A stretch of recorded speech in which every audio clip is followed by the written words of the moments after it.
Good afternoon, everyone. Thank you for joining us for this 13 Plus FastCast. I'm Mary Coleman. We want to jump right into our news. President Biden and the First Lady are in Maine to visit the community victimized by last month's mass shooting.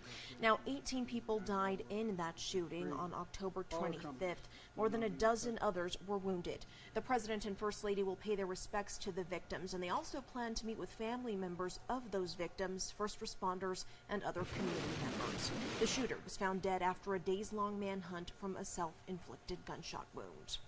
And today, the Supreme Court agreed to consider a federal ban on bump stocks. Those are devices that allow semi-automatic rifles to be fired quicker. The issue is whether bump stocks should be classified as machine guns under the National Firearms Act. The ATF classified them as machine guns in 2018 and then banned bump stocks a year later. Now, challengers argue the ATF lacked the authority to issue that ban. We also want to tell you about some developing news about a new wildfire that started today that is taking place here in Puma County. We're going to go to our website now so you can check this out. This is KOLD.com. The Coronado National Forest says the fire started this morning. They are still working to determine the size of it, and the cause is not known yet either. Officials say they have requested aerial support to help with this battle. And now we want to bring in meteorologist Corey Coates for a look at your weather. Corey, lots of people checking out the weather, especially with that fire that just started. Because it's scary to see at this time of year. No, definitely. Let's dive into what's going on with that in the details. So they're calling it the Gap Fire. You can see where that's located. Northern portion of the Catalina Mountains near a place like Oracle, San Manuel. And here are kind of the statistics we like to look at to determine the threats due to the weather with this fire right now. So wind, nothing to be too concerned about. Pretty light, 6 to 9 miles per hour. However, humidity, very low. It's a very dry day. You want the high humidity. Does not allow for as much growth. Does not allow for as much things to catch fire. LAL, which is chance of dry lightning, is at its lowest. It could be at a 1. And wetting rain, which is bad, 0. So the positives are wind is down.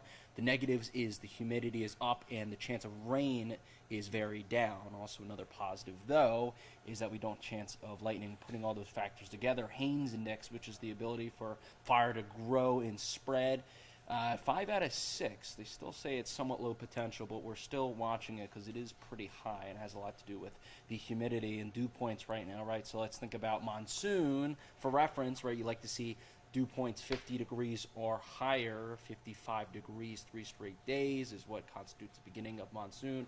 Or the old definition, so right, thinking about it like that, when you have places that have dew points in the 20s and the teens, how about Sierra Vista at a 4-degree dew point? Yeah, it is bone dry in the region. Also, no chance of any rain to put out that fire. All those clouds and bit of rain is up to our north and northwest. We zoom in, yeah, we're not getting any cloud cover, so just bright sunshine, a very dry and sunny day. And we're going to track those dew points with this fire in mind.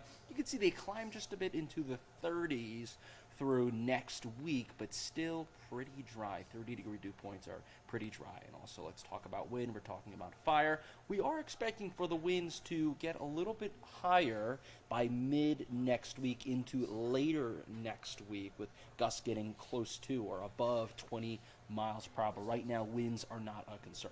So with all that in mind, with the dew points and also the chance of wetting rain with that fire in mind, we don't have any chance of rain, unfortunately, over the next few days. But let's switch gears now. Temperatures. It is a very nice day, a little bit toastier than what you had yesterday. 84 right now in Tucson, as well as Phoenix. 86 Sales, 85 Casa Grande to our east. A bit chillier. How about 78 in Sierra Vista? 77 Douglas, 75 Safford. So a lot of nice temps for many. We're going to see those temps settle in the mid-80s throughout the afternoon, then dipping to the low 80s, maybe into the 70-degree marker by around 6 o'clock. And then by the evening for your Friday night should be settling in the 70s and then possibly even into the 60s by 9 o'clock and thereafter. So let's talk temperature trends. You can see a bit of a warm-up. Now we're now calling for the 90 degrees, 92 for Sunday, 91 on Monday. So yeah, a bit toasty than you normally see this time of the year. You can see in that subtitle, 81.78 is the normal high temperature during this time. We get closer back to average by later next week, which is nice. We also have UCLA, Arizona, kickoff at 7:30. Here is your forecast. Clear skies throughout, but once again, A little bit of a toasty day in the high 80s, but that's not too bad. Tailgate opens 6 hours before at 1:30, then around 4:30 during the peak of tailgating. Should remain in the upper 80s by around kickoff. Very nice. In the mid 70s, and then by the game's end, in the mid to upper 60s. So maybe consider it 66 chilly again. Depends on your threshold for temperature. Maybe if you're a little sensitive to the cold, I would bring a second layer. But if you're jumping around, getting real hyped, that might warm you up. You may not need that second layer, especially if Arizona's winning. Everyone's going to be very, very hyped. And they're going to, right, guys? Yes, yes, they're looking very good from a meteorologist perspective.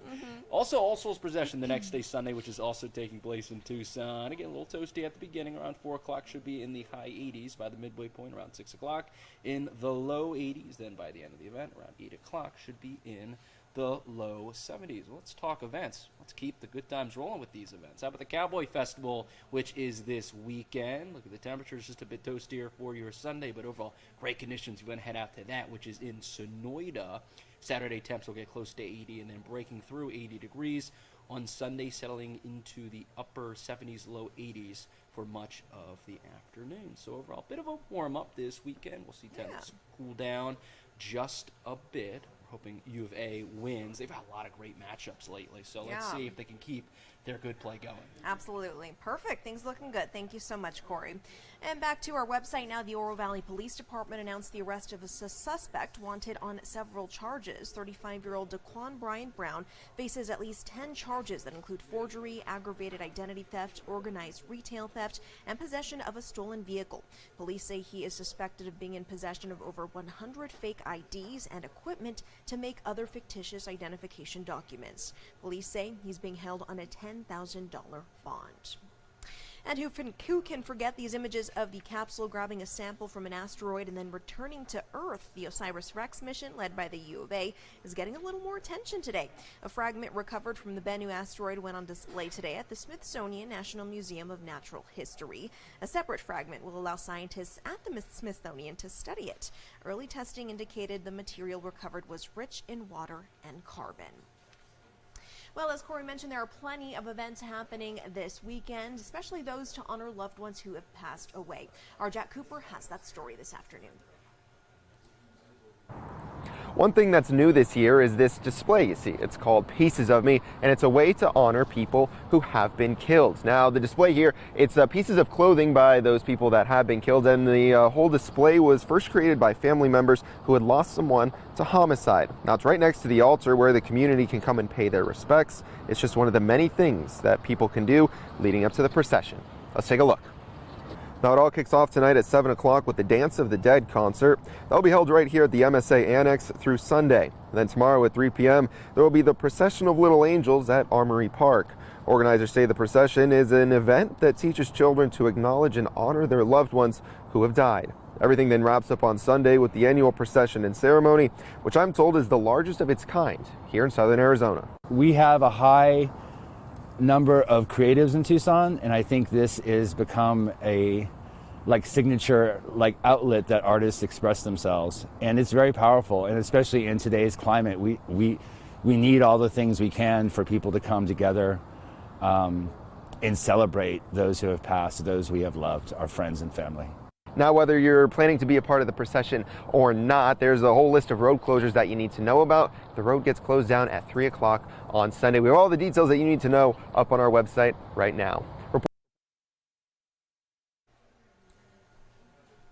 And now we leave you with a live look of Mount Bigelow. Things looking gorgeous out there. Unfortunately, we do have that fire in the Catalinas, but fingers crossed that everything turns out well there. But for now, enjoy your afternoon, and we hope you will join us for our newscast coming up at 7:30. We'll see you then.